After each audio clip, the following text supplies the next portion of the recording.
First of all, welcome and good morning to Mr. David Piel of Hapag Lloyd. Happy to have you on board online. Fine, thank you very much. Good morning. It's a pleasure to have you here, and we are honored that a representative of Hapag is willing to answer a few questions about Hapag's services.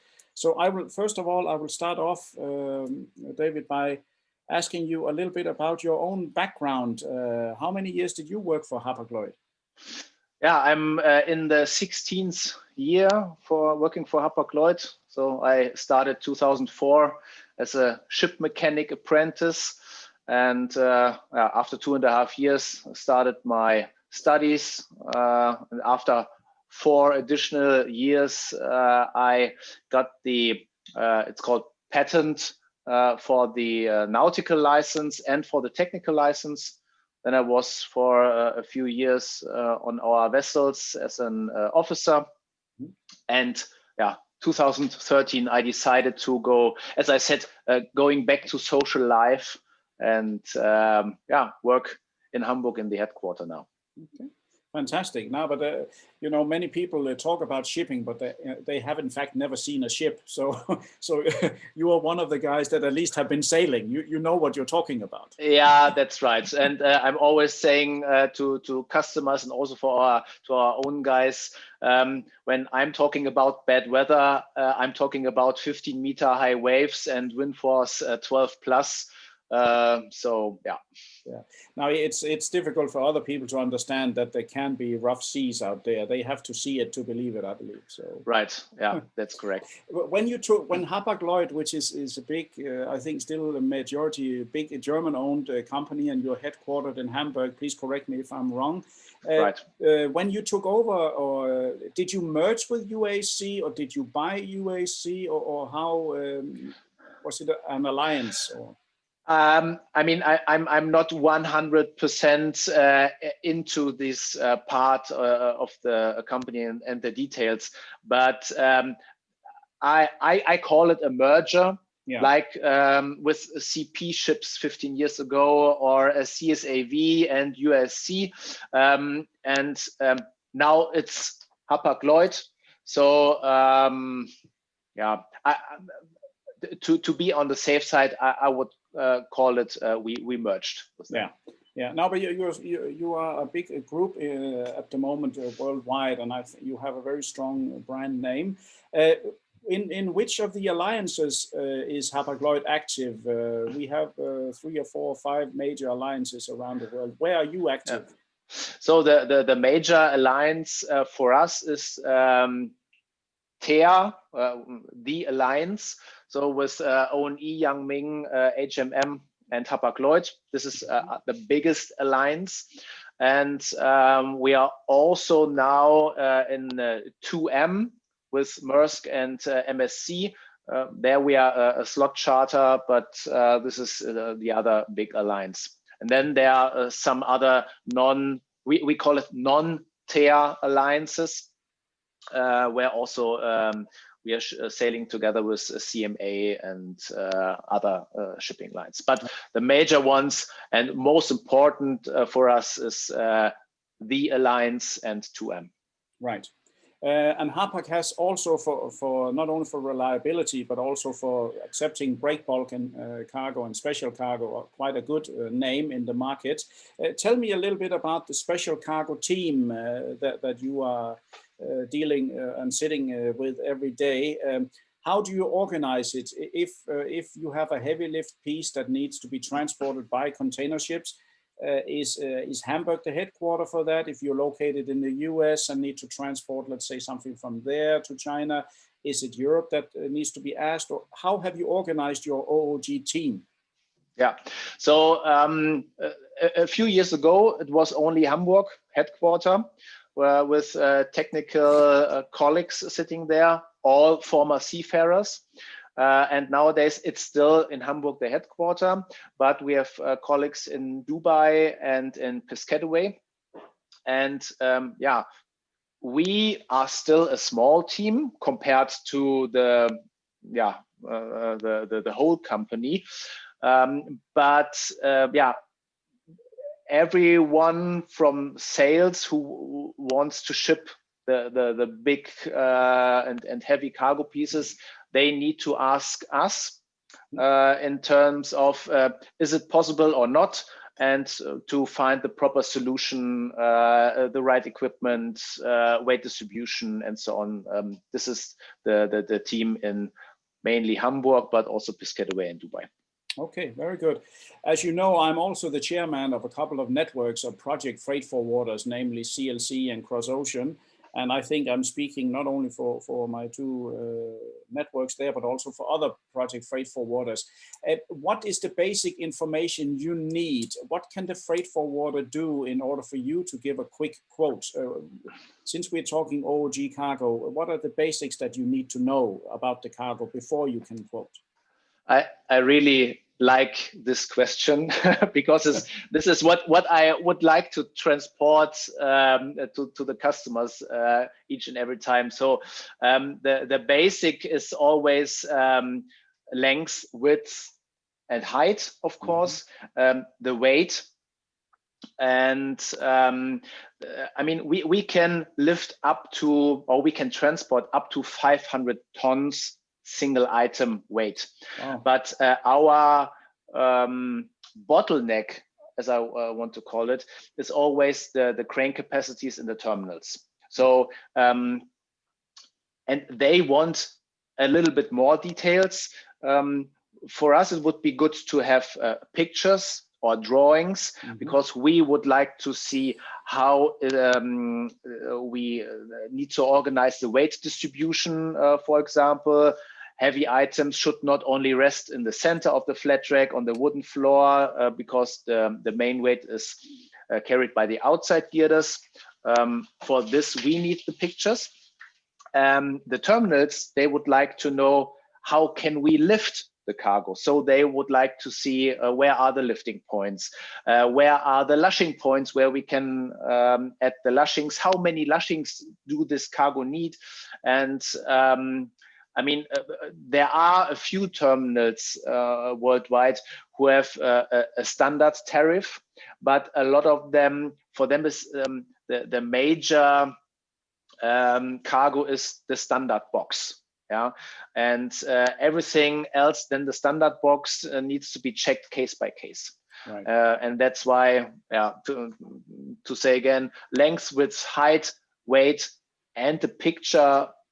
Sometimes an example picture from Google would be very helpful to see how is the cargo looking like. I mean, if it's a wooden case, then it's fine that I don't really need a special picture in the initial request. But if it's unpacked, then a picture would be helpful. Even a hand sketch is nice to have, better than nothing. Yeah. It sounds clear. It's also what I try to say to many forwarders that I meet around the world, that you should not waste the ship owner's time. And I think the forwarders are shooting themselves in the foot when they send, oh, can you give me a quote for an 80-ton piece, 10 meter times 2, and that's it. You know, they have to be a little bit specific. It also tells you whether the forwarder who's sending the inquiry is benchmarking or actually serious.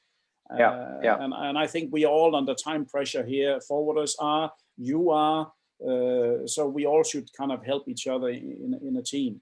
But and what is very, very important to say is, I mean, we call it special cargo because it is special. If it's not special cargo, it would be shipped in a standard general purpose container.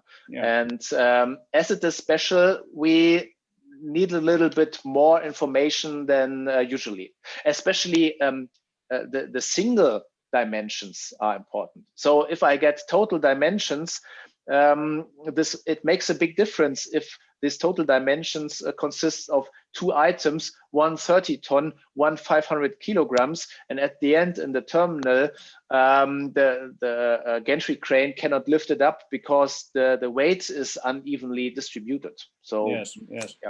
No, I think that's very clear. A ship is not made of rubber. Even sometimes the customers think so. It cannot be bent. Right. Tell me, just shooting from the hip, David, what are your main trade lanes for break bulk cargo at the moment? I suppose Europe, Asia, Europe is one of the key. Correct, and Middle East as well. Okay. They are growing a lot there, and I see still a lot of potential in the Middle East, but the main direction is Europe, Asia, and Asia back to Europe. Yes. I could imagine that with the merger with UASC, who also traditionally were very strong for special cargo, that market for sure is growing for you. So just a quick rundown on your organization. Where would you say that that Hapag's focus is going forward? You see OOG and special cargo as a focus point for the Hapag organization?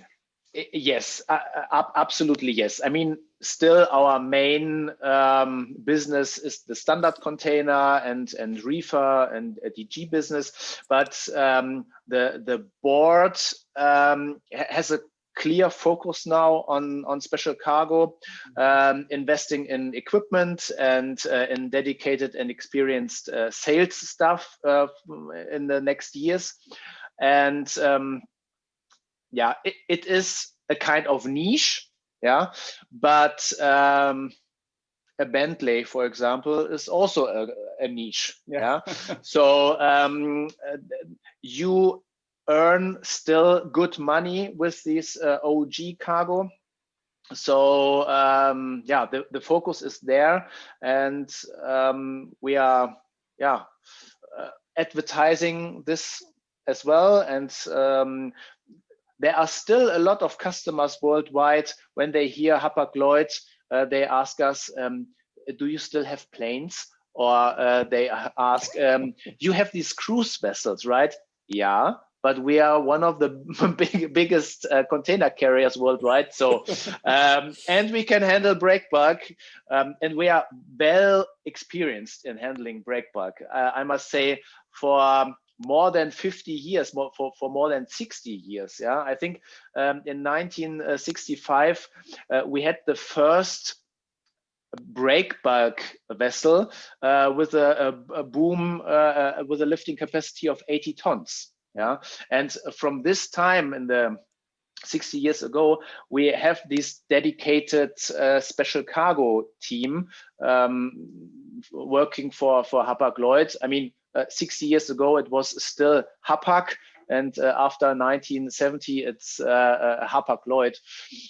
So we are well experienced in this segment, and we still want to grow there. Okay, that's really clear. No, I can only concur, and I'm not saying this because I'm talking to you. You do have a good name around the world, so you can rest assured.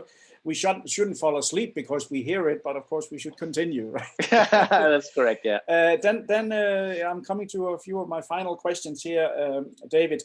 As you know, a freight forwarder traditionally is the middleman between the shipper and the carrier. We see some carriers in the market trying to be the jack of all trades. That means the one-stop shop, and they claim they can do everything.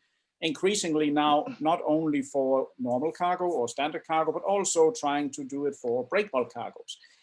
What is the philosophy of Hapag? It's important for a project freight forwarder to know if he comes to you with an inquiry. You might know the shipper because 10 turbines, only so many shippers it can be. Will you protect that inquiry and offer him a fair deal, or at least a transparent quote as if it was a fresh one? Will you protect the forwarders in that sense? How to answer political correct here? Yeah, we have to be. I must say that a fair quotation, everyone gets a fair quotation and should get a fair quotation. Doesn't matter if it's one of the major freight forwarders or if it's a small company which is maybe based in my village where I'm sitting here. That's what I mean, that you treat everyone equally. But absolutely. But also, David, I mean, let's say some of the other ship owners, they want to do this themselves. They have a forwarding division that they have bought recently. Okay. But how is Hapag stands here? Do you support the forwarders? Is that the overall policy, or will you also do door to door? What's the philosophy? There is no philosophy or major process. It's when we can offer door to door, we try to do that. Most of the time, it's not possible, so we are working with the freight forwarders together. But there is no official statement how to react and how to send out the quotations. No. So yeah. So basically, a forwarder can trust when he sends an inquiry to Hapag, it'll be treated in a fair way. Whether the rate is good or not, of course. When is a rate ever good enough? So, but that's good to hear. That's also what I hear in the market about Hapag. You have a good name. You're reliable. And you are even one of the fastest one to quote worldwide. We try our best, yeah. Yeah, and no, but I can confirm that ever since 20 years ago, you were one of the best. So well done, Hapag.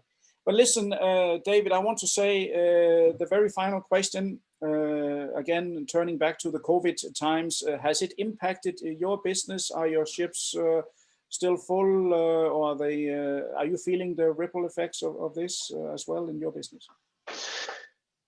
I mean, I think last week or the week before, there was an article in a German newspaper, Handelsblatt, and they said Hapag is this year, in terms of earning money, the first one in the ranking. Okay. So I'm also, just my personal view, I'm also very surprised how good we are still sailing through this COVID-19 situation. I mean, when I open the mailbox in the morning, it's still full and not less emails compared to last year. It's more than last year. So I think a major thing that Hapag and especially Haben Jansen and the whole board, what they have done a few years ago to start it, to change the way of working, to go more into the automation and to make our work easier and faster, and the communication easier and faster. And we were one of the companies who used MS Teams, for example, at a very early stage this year when everyone needed to work from home. And I think we as Hapag Lloyd did this very good. And the ships are full, even though every company took some space out of the market. Yeah. But the ships are full, and it's compared to other companies, we did a good job. I mean, everyone is doing or is trying to do it as good as possible, and but in some, and I'm not only talking about the shipping industry, in some industries it's really hard to sail through these COVID times, and fingers crossed that they will find very soon something to vaccine. No, I still recall the advertising with your CEO having an espresso, and within the time that his espresso finishes, there's a quote available for you. So right. It was really a good one. Excellent job. But listen, David, I really want to thank you on behalf of Project Cargo Weekly. I will now push the button here in about a couple of seconds, so you can kind of relax, and I'll keep in touch with you after that. But To all our viewers around the world, this was Mr. David Piel of Hapag Lloyd, OOG department in Hamburg, a good friend also, and a most capable person. So do keep in touch with him. So thank you for now, and watch the interview live later on. Thank you very much.